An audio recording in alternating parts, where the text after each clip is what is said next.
The North American indigenous nations and tribes played a key role in the United States founding history. While many indigenous cultures took a significant part during the period of colonization of the Wild West, few can claim to play as an important part as the Apache Indians. The Apache Indians were rabid warriors who refused to give up their land, despite the mounting odds against them. The Apaches are a group of culturally related Native American tribes in the southwestern United States. They are distant relatives of the Navajo, with whom they share the Ababican languages spoken throughout the western United States. Historically, the Apache homelands contained areas that now correspond to eastern Arizona, northern Mexico, New Mexico, western Texas, and southern Colorado. These areas are known collectively as Apache territory. The early Apaches were a nomadic people, covering a wide area of the United States, wandering as far south as Mexico. They were primarily hunters and gatherers, with some groups hunting buffalo and others engaging in limited farming.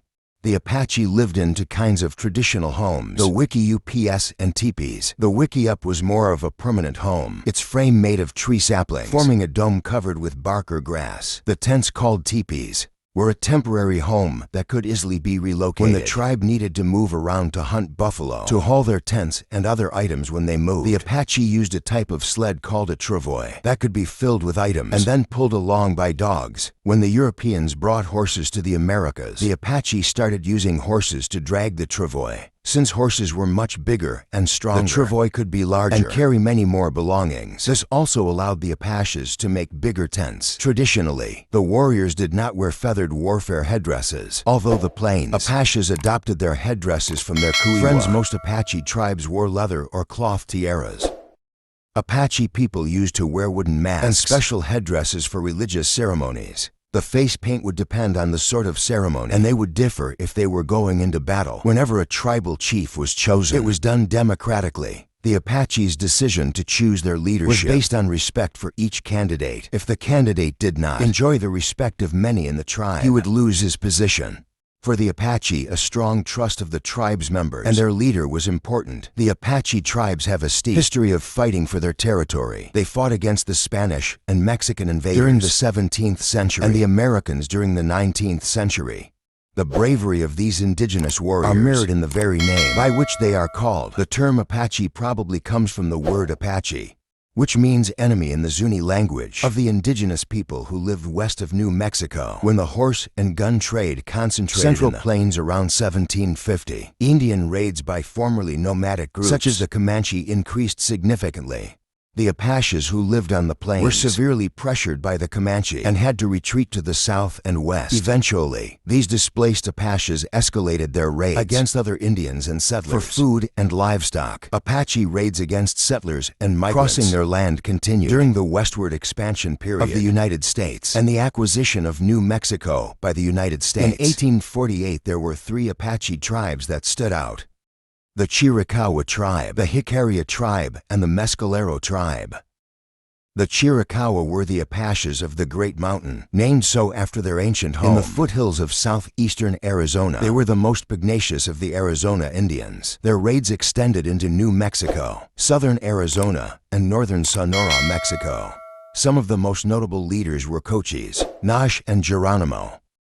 The Hickory were one of 6 groups that migrated out of Canada between about 13 and 15 AD. Heading south, they settled in the southwest, where their traditional homeland covered more than 50 million acres. Northern New Mexico, southern Colorado, and western Oklahoma. The Mescalero were one of the most vicious Apache groups in the southwest. When defending their homeland, nomadic hunters and warriors, they moved from place to place, riding their wickiup in Texas, Arizona, and Mexico between 17 and 1750. Many Mescalero groups were dislodged from the southern plains in central Texas by their Comanche enemies. By this time, they had taken refuge in the mountains of New Mexico, West Texas, and Mexico in the late 1800s. The Apache fought multiple battles against the United States government. They were trying to fight back against the aggression and conquest of their lands. Several great Apache leaders came into being, such as Cochise and Geronimo. They fought with ferocity for decades, but ultimately had to surrender and were forced to set up reservations. In 1849, gold was discovered in San Francisco, leading to the California Gold Rush. Many American citizens living in the East began to migrate to California. As a result, they would often cross in and out of Apache lands. The tense relationship between the Apaches and the Americans began to turn hostile. These became known as the Apache Wars. When the American Civil War broke out between 1861 and 1865, the westward migration flow was curtailed. However, the Apaches continued to defend their land.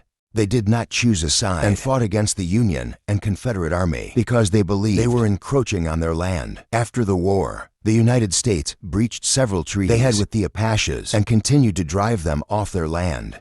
This heralded the beginning of many years of clashes between the United States military forces and the southwestern native peoples.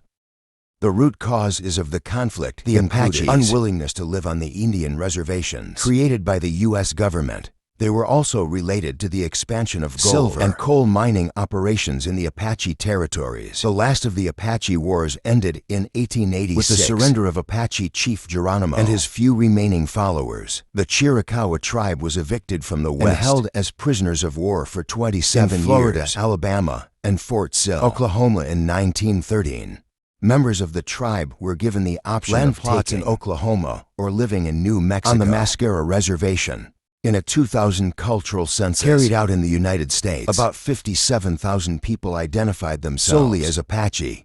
Another 40,000 people reported being part Apache. Today, many Apaches live on reservations in Arizona and New Mexico. Farming, ranching, and tourism-related businesses are significant economic activities for these people. Although they live in modern times, they still keep their ancestral beliefs and traditions alive.